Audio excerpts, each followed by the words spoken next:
Chapter 20. Goodbye, Mr. Hazel. The big, shiny Rolls Royce had braked suddenly and come to a stop right along the side of the filling station. Behind the wheel, I could see the enormous pink, beery face of Mr. Victor Hazel staring at the pheasants. I could see the mouth hanging open, the eyes bulging out of his head like toadstools, and the sight of his face turning from pink to bright scarlet. The car door opened and out he came, resplendent in fawn-colored riding breeches and high-polished boots. There was a yellow silk scarf around his neck with red dots on it, and he had a sort of bowler hat on his head. The great shooting party was about to begin, and he was on his way to greet the guests. He left the door of the Rolls open and came at us like a charging bull. My father, Doc Spencer, and I stood close together in a little group waiting for him. He started shouting at us the moment he got out of the car and went on shouting for a long time after that. I'm sure you would like to know what he said, but I cannot possibly repeat it here. The language he used was so foul and filthy it scorched my ear holes. Words came out of his mouth that I had never heard before and hoped never to hear again. Little flecks of white foam began forming around his lips and running down his chin onto the yellow silk scarf. I glanced at my father.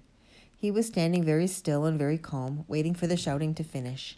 The color was back in his cheeks now, and I could see the tiny, twinkling wrinkles of a smile around the corners of his eyes. Doc Spencer stood beside him. He was also very calm.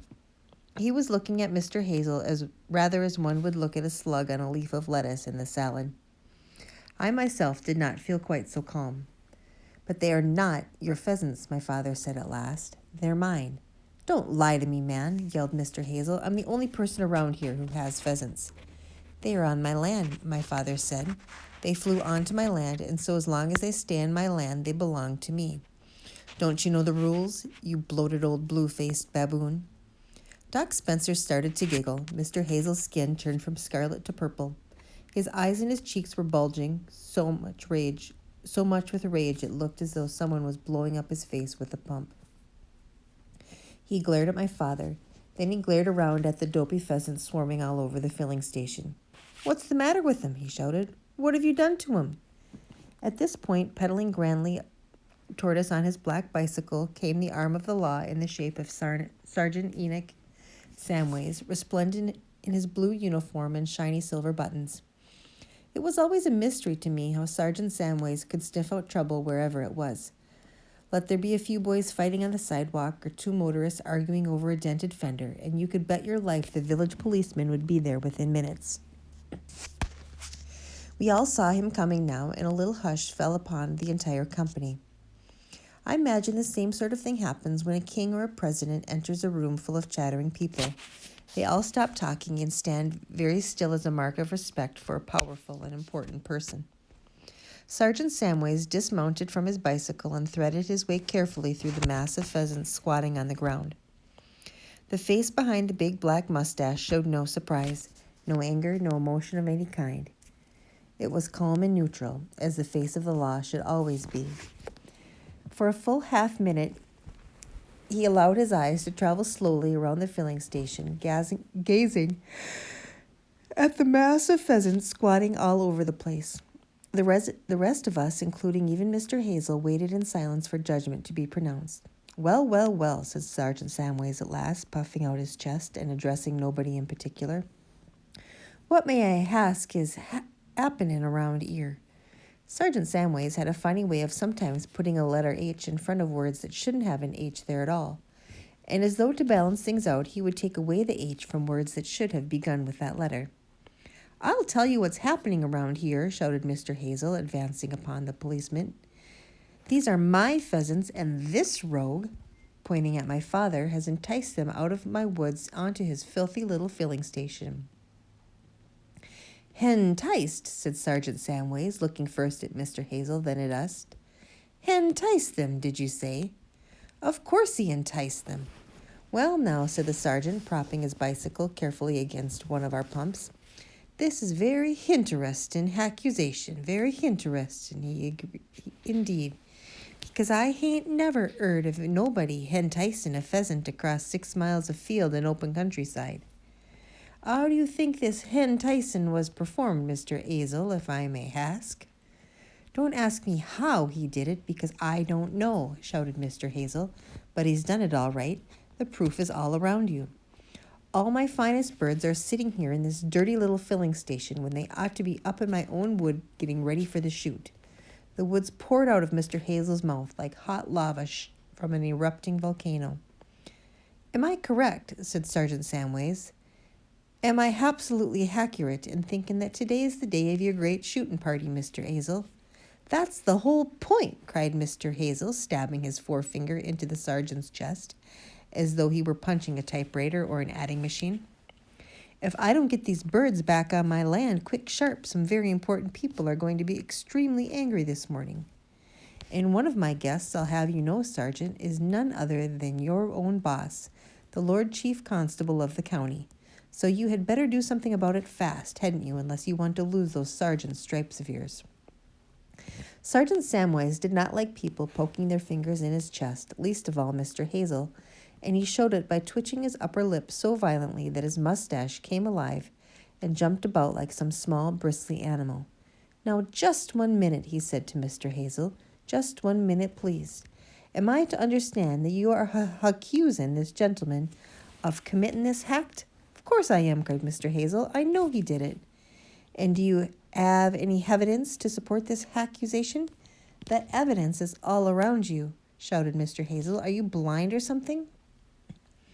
Now my father stepped forward. He took one small pace to the front and fixed Mr. Hazel with his marvelously bright, twinkly eyes. Surely you know how these pheasants came here, he said softly. Surely I do not know how they came here, snapped Mr. Hazel. Then I shall tell you, my father said, because it is quite simple, really. They all knew they were going to be shot today if they stayed in your woods, so they flew in here to wait until the shooting was over. Rubbish, yelled Mr. Hazel. It's not rubbish at all, my father said. They are extremely intelligent birds, pheasants. Isn't that so, Doctor? They have tremendous brain power, Doc Spencer said. They know exactly what's going on. It would undoubtedly be a great honor, my father said, to be shot by the Lord Chief Constable of the county, and an even greater one to be eaten afterward by Lord Thistlethwaite. But I do not think a pheasant would see it that way. You are scoundrels, both of you, shouted Mr. Hazel. You are rapscallions of the worst kind. Now then, said Sergeant Samways. Insults ain't going to get us nowhere. They only aggravate things.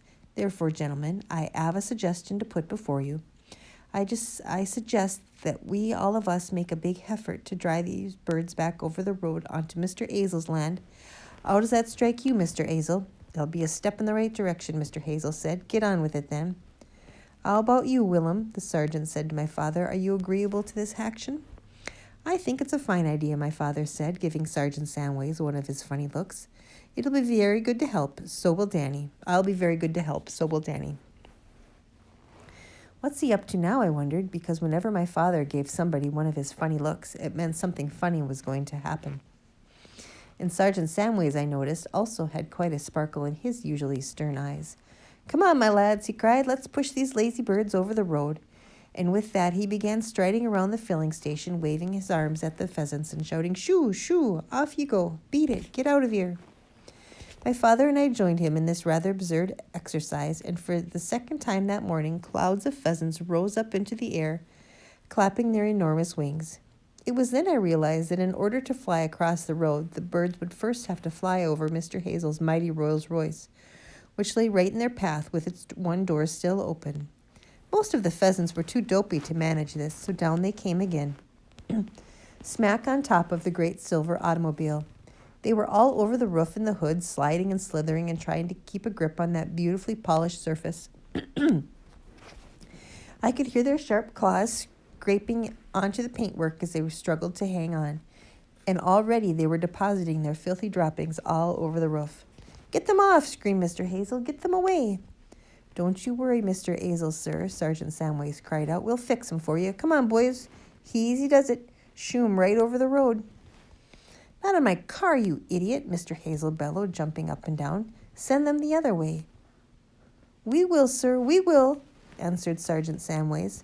In less than a minute, the Rolls was literally festooned with pheasants, all scratching and scrabbling and making their disgusting runny messes over the shiny silver paint. What is more, I saw at least a dozen of them fly right inside the car through the open door by the driver's seat. Whether or not Sergeant Samways had cunningly steered them in there himself, I didn't know, but it happened so quickly that Mr. Hazel never even noticed. "Get those birds off my car," Mr. Hazel bellowed. "Can't you see they're ruining the paintwork, you madman?" "Paintwork?" Sergeant Samways said. "What paintwork?" He had stopped chasing the pheasants now, and he stood there looking at Mr. Hazel and shaking his head sadly from side to side. "We've done our best to encourage these birds over the road," he said, "but it ain't worked." "My car, man!" shouted Mr. Hazel. "Get them away from my car!" "Ah," the sergeant said, "your car. Yes, I see what you mean, sir. Beastly dirty birds, pheasants are. But why don't you just up in quick and drive her away fast? They'll have to get off then, won't they?" Mr. Hazel, who seemed only too glad of an excuse to escape from this madhouse, made a dash for the open door of the Rolls and leaped into the driver's seat. The moment he was in, Sergeant Samways slammed the door, and suddenly there was the most infernal uproar inside the car as a dozen or more enormous pheasants started squawking and flapping all over the seats and around Mr. Hazel's head. "Drive on, Mr. Hazel, sir," shouted Sergeant Samways through the window in his most commanding policeman's voice. "'Urry up, 'urry up, 'urry up, get going quick. Ignore them pheasants, Mr. Hazel, and accelerate that engine." Mr. Hazel didn't have much choice. He had to make a run for it now.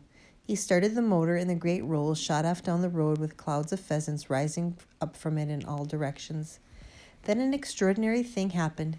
The pheasants that had flown up off the car stayed up in the air. They didn't come flapping drunkenly down as we had expected them to. They stayed up and kept on flying. Over the top of the filling station they flew, and over the caravan, and over the field at the back where our outdoor lavatory stood, over the next field, and over the crest of the hill, until they disappeared from sight. "Great Scott," Doc Spencer said. "Just look at that. They've recovered. The sleeping pills have worn off at last." Now all the other pheasants around the place were beginning to come awake. They were standing up tall on their legs and ruffling their feathers and turning their heads quickly from side to side. One or two of them started running about, then all the others started running. And when Sergeant Samways flapped his arms at them, the whole lot took off into the air and flew over the filling station and were gone. Suddenly there was not a pheasant left, and it was very interesting to see that none of them had flown across the road, or even down the road in the direction of Hazel's Wood and the great shooting party. Every one of them had flown in exactly the opposite direction.